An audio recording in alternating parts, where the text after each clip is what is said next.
Sawyer asked me to show him how to wrap presents because he's forgotten everything I taught him a year ago. So I'm gonna take this video so he can watch it every Christmas and know what to do. Okay? So you need gift wrapper, you need tape, you need a pair of scissors. I'm gonna make it easy and do it with a box this time. First, how much paper do you need for a box this size? Okay? You have to be able to go over the box and still have plenty to overlap. With this box, it's not quite enough to overlap, but it's, I think for beginners, we'll make it enough. How much do you need on the end? Oops, wait. Remove the price tag.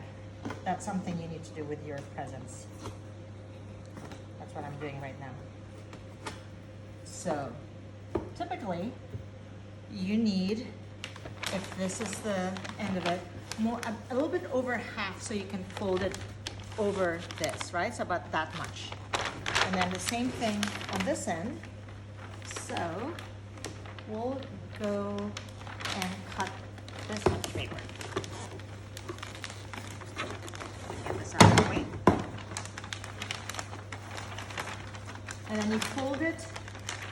When you fold it, make sure the edges line up because otherwise your paper won't be straight, right? So line up the edges, fold the ends, then do it all the way across. See, my coffee table is just barely enough for this. And then I use my scissors and cut that nice clean edge. If you folded it, it'll make a nice clean edge. If you didn't fold the paper, then it won't. It'll be like a jagged edge, which won't look very pretty. So, okay. I mean, if you have a cutter, this might be simpler, but I'm assuming you just have a pair of scissors and your tape. So now we're ready to wrap this box. Okay, so center it.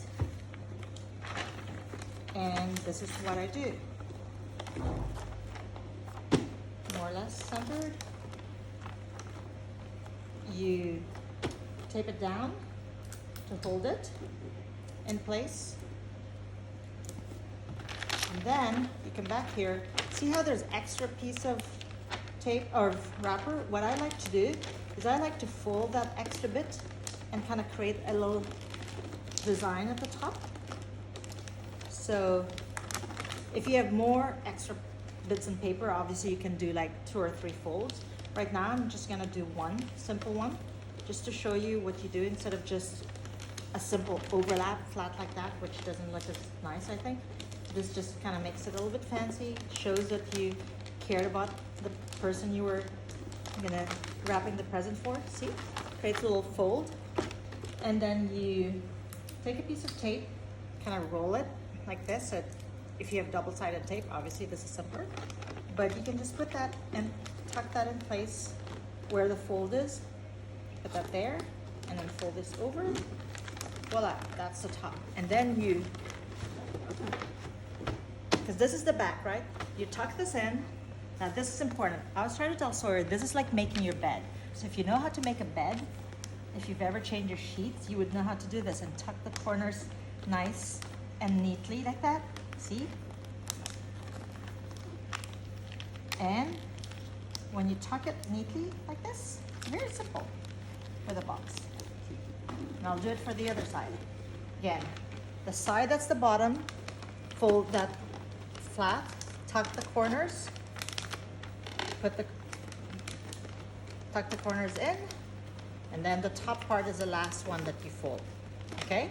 And then, see this rough edges where the edge of the paper, you just want to fold that a little bit. That's why I ask you to have just enough to be about more than half of the height of the box. So you can neaten that, and then you put your tape. And you can do just those 2 sides, or if you want it to be stronger, you might want another piece of tape here. And same thing for this other side. You tuck those rough edges of your paper in. Just make it neater. See?